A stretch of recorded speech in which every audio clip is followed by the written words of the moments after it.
বিবেকানন্দ বিদ্যানিকেতনের প্রধান শিক্ষক ও মালিক গৌতম দাস তার স্টাফ ও দলবল সহ আমার বাড়িতে আসেন। প্রথম থেকেই তাদের আচরণে ছিল উগ্রতা। আমার বাড়ির টিনের গেটে যেভাবে তারা আঘাত করেছে তা কোনো সভ্য মানুষ করে না।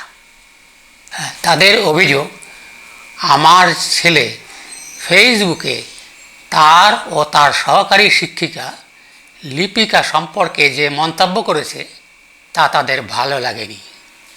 গৌতম দাস সজোরে চিৎকার করে আমার ছেলেকে দেখে নেবেন বলে হুমকি দেন।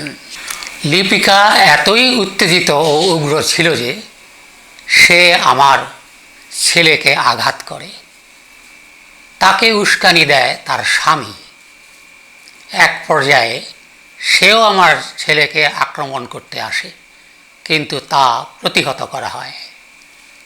লিপিকার অভদ্র আচরণে বাধা দিতে গেলে সে আমার মেয়েকেও আঘাত করে। আমার মেয়ে এখন চিকিৎসাধীন।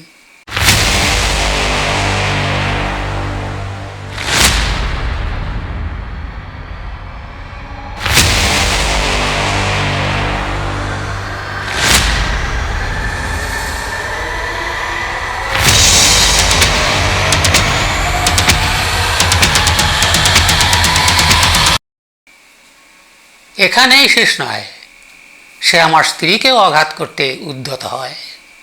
লিপিকা যা করেছে তা কোনো শিক্ষিত ও সুস্থ মস্তিষ্কের লোক করতে পারে না।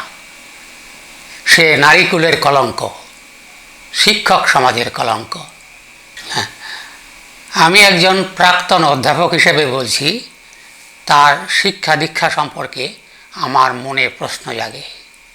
তার কাছে ছেলে মেয়েদের পড়াতে দেওয়ার আগে আমি অভিভাবকদের একবার ভেবে দেখতে বলি।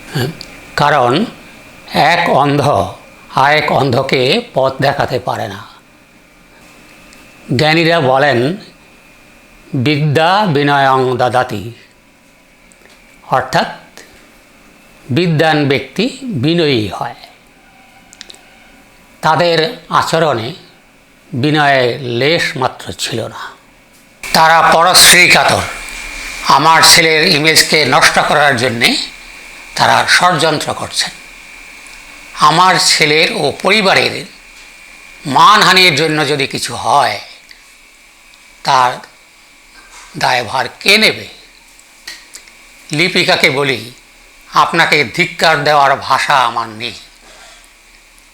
গৌতম দাসকে বলি, শিক্ষকরা মানুষ গড়ার কারিগর। আপনি খেয়াল রাখবেন যেন শিব গড়তে গিয়ে বানর না গড়েন। আমার ছেলের মন্তব্য সম্পর্কে যদি লিপিকার বা গৌতম দাসের কোনো আপত্তি থাকে, তা তারা আমার ছেলের মতোই লিখে জানাতে পারতেন। তারা তো শিক্ষক। একজন শিক্ষকের অস্ত্র হবে কলম, পেশি শক্তি নয়। তারা তা না করে সহিংসতার পথ বেছে নিলেন কেন? তারা কি 2 পৃষ্ঠা শুদ্ধভাবে লিখতে পারেন না? একটি গণতান্ত্রিক রাষ্ট্রে মত প্রকাশের স্বাধীনতা সবারই আছে। সে মন্তব্য কারোর ভালো লাগতেও পারে, নাও লাগতে পারে।